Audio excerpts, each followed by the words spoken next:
নমস্কার বন্ধুরা, আমি রাজীব সরকার রাজু খাটো জাতের লতিরাজ বাড়িয়াকে চ্যানেলের পক্ষ থেকে সবাইকে জানাচ্ছি আন্তরিক শুভেচ্ছা ও অভিনন্দন। বন্ধুরা, প্রথমে আমি একটু দুঃখ প্রকাশ করছি যে আমি লতি কচু নিয়ে ভিডিও করি, কিন্তু আমি অনেক দিন যাবৎ লতি কচু নিয়ে ভিডিও দিচ্ছি না।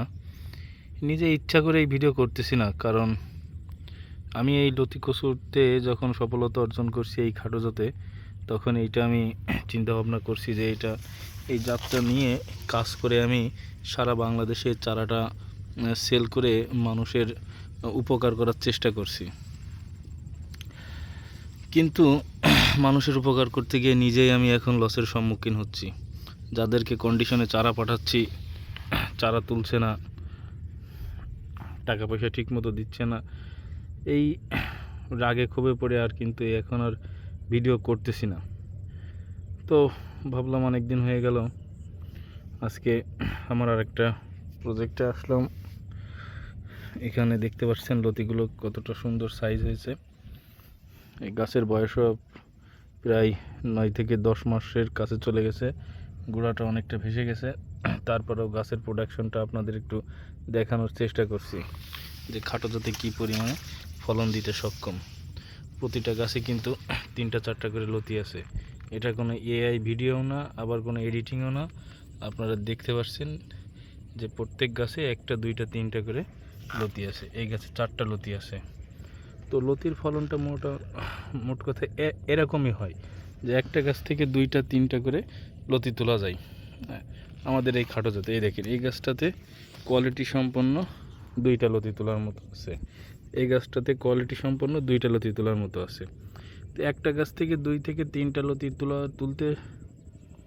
তোলা যাবে, কিন্তু আপনার একটা গাছ থেকে 15-20টা বা 25টা এরকম লতি কখনোই তোলা সম্ভব হয় না। আমি আপনাদেরকে একটু ঘুরে ঘুরে দেখানোর চেষ্টা করছি। প্রত্যেকটা গাছে কিন্তু পর্যাপ্ত পরিমাণে লতি আছে গাছের বয়স অনুযায়ী। গাছের গোড়াটা কেমন ভেসে আছে দেখেন। তো আমাদের এটাই কাটও হয়। যারা বলে আমাদের লতিতে কাট হয় না, তারাও আমার এই ভিডিওটা দেখে নেবেন। এখনও কিন্তু আমি 5-6 মাস সেখান থেকে লতি হারভেস্ট করতে পারবো। তো গাছগুলো দেখাই, গাছগুলো সুন্দর সতেজ তরতাজা আছে। এই হচ্ছে এখানকার প্রজেক্ট। এইখানে জায়গা আছে মোট প্রায় 1 বিঘার একটু বেশি।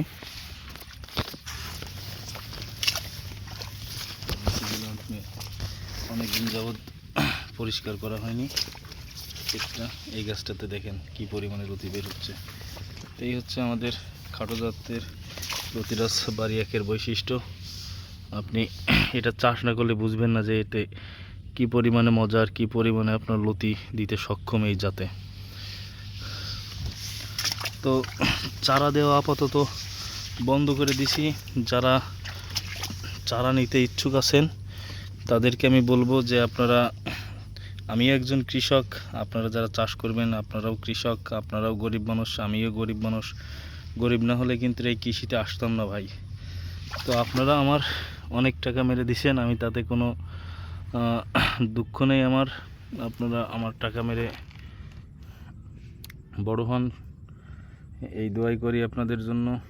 আর যদি কারোর কচু লাগাইতে ইচ্ছুক থাকেন তাহলে যোগাযোগ করবেন। এখন কিন্তু আমি নগদ টাকা না হইলে কাউকে আমি চারা দিব না। আমি ভিডিওর ভিতরেও বলে দিলাম, আর যারা ফোন করবে তাদেরকেও বলছি যে আমি নগদ টাকা না হলে কোনো প্রকার কাউকে চারা দিব না। আর কারণ নিজে ঠকতে আর ঠকতে চাই না। এরকম কোয়ালিটি সম্পন্ন লতি, এরকম সুন্দর গাছ আমার বাংলাদেশে আছে কিনা আমার জানা নাই। তো গাছগুলো দেখেন। আর যারা লতি চাষ করতে আগ্রহী আছেন যোগাযোগ করেন। তবে বলবো যে নগদ টাকা না হলে কিন্তু আমি কাউকে চারা দিব না।